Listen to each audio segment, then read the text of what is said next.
ng Picabag Santos. Nandito tayo ngayon. X-Force GT 2025 model. Unahin natin sa front wheel.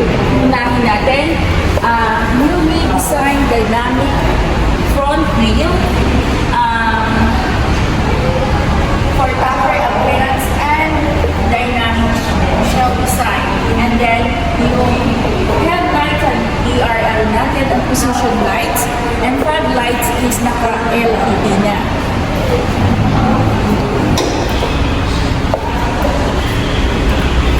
Naman tayo sa makina. Ang makina natin is 1.5 Myvec 4-in-line double overhead cam 16-valve diesel engine U4. Ang turning radius niya is 5.2.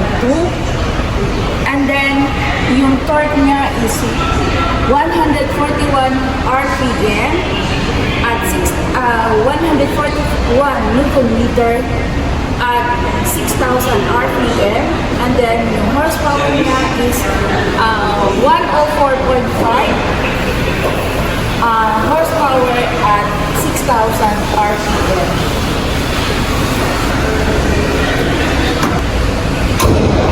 Wheels natin is nasa 18 inches na tutong alloy wheels.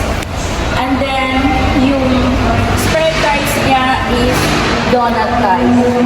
Side mirror niya, black accent with illuminating lights. Our handle, push start button na tayo o push start engine. Dito tayo sa driver side, naka-leather seat na siya, 6-way adjustment seats. Ang steering wheel natin is 3-spoke leather wrap with audio control, and then dito naman sa kabila, cross control and hands-free.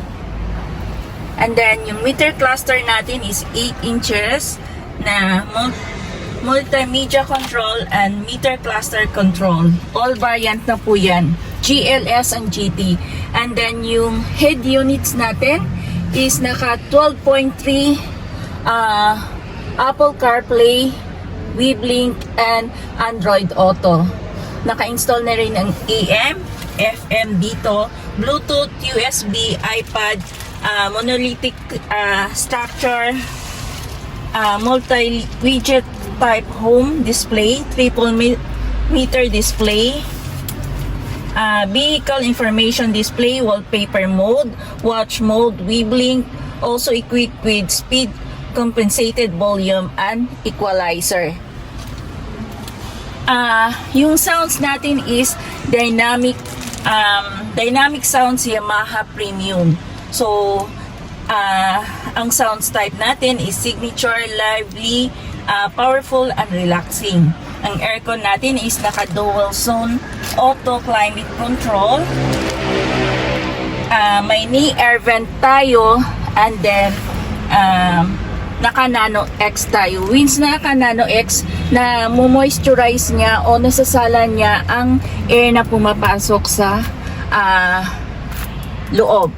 And then ang seat material, ang sa head unit natin dito is naka Milage fabric.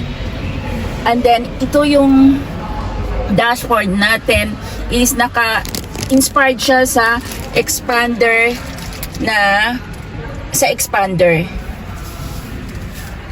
and then dito ang transmission natin is 8-speed automatic. Naka CVT na siya, and then start stop engine tayo with parking brake and auto hold. Dito yung drive mode natin, gravel, mud, wet and normal.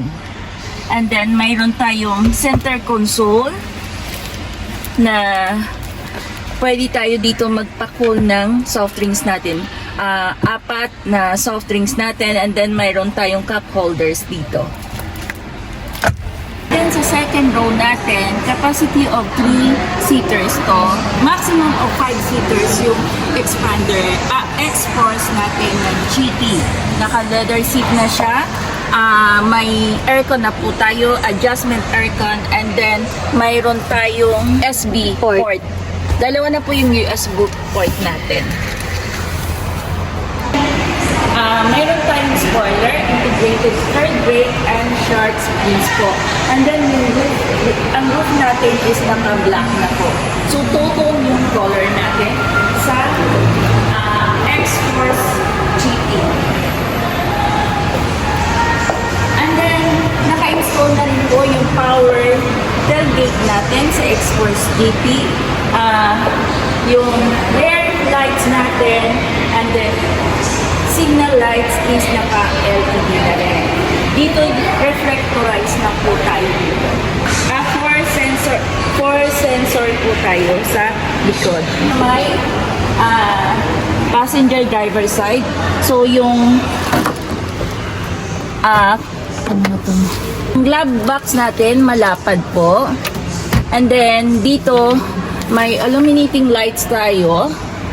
And then, sa underneath po ng driver sides, ng passenger driver sides is may box po dito na pwede natin kapag basa yung ano natin, sapatos is pwede ilagay dito sa